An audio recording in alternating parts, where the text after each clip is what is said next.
da sam ja potomak Svete Loze Nemanjića, odnosno knjaz cara Lazara i carice Milice Jug Juže Bogdana Nemanjić. Znači sada je već imam i prezime moje prababe. Međutim,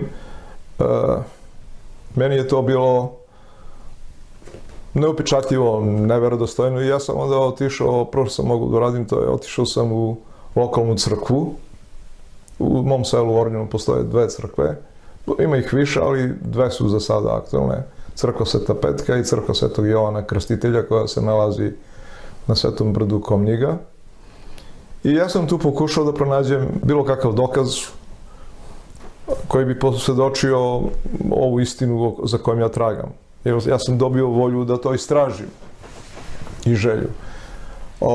Lokalni sveštenik mi je kazao da su sve matične knjige iz crkve posle Drugog svjetskog rata u njima uzete i da su one prebačene u matičnim službama opštinskim ili je to, ukoliko nije tamo, odnešeno u istorijskim arhivima. I pazite, ja sam u to vreme radio, znači još uvijek nisam bio otišao u penziju, morao sam da se vratim nazad u Niš, pošto ja u Nišu živim. Moja majka je mene tamo uvijek dočekivala i ona kaže, sine, ma daj, pusti to, nema da se opterećuješ, teško ćeš ti to da dokažeš. Međutim, ja nisam hteo da odustanem, odem u ovu matičnu službu, prvo u opštinu Doljevac, onda sam zvao istorijski arhiv Prokuplje, zvao istorijski arhiv i bio u Nišu, zvao Beograd i nigde nisam mogao da pronađem dokumente ili bilo kakve papire, sem u istorijskom arhivu Niša, gde sam prvi papir koji mi je dao jednu veru, jednu dozu samopouzdanja, bio je izvod iz knjige umrlih mog nekog pretka koji se zvao Stojan Kulin.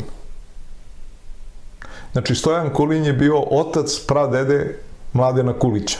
Mladen Kulić je imao sina Trajka Kulić, Trajko Kulić imao sina Borko Kulić, Borko Kulić imao mene, Vlada Kulić. Znači, taj čukun deda, kako ispada, nije Stojan Kulić, nego je Stojan Kulin.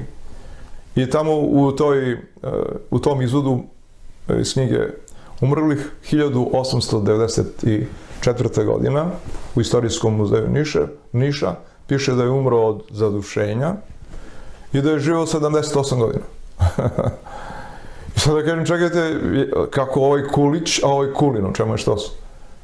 I onda sada, pazite, kad dobijete takvu jednu informaciju o Pipi, ja sam to snimio, imao sam digitalni fotoaparat, znači, tu sam boravio 3 dana, čini mi se, sve moguće knjige koje su mi dali, ja sam prekopao, znači sve sam snimio i onda već sam imao nešto u džepu, znači pronašao sam čukun dedu koji se zove Kulin, a ja se preziva Kulin, ja se prezivam Kulić. Da li on nije Kulin od Kulin Bana?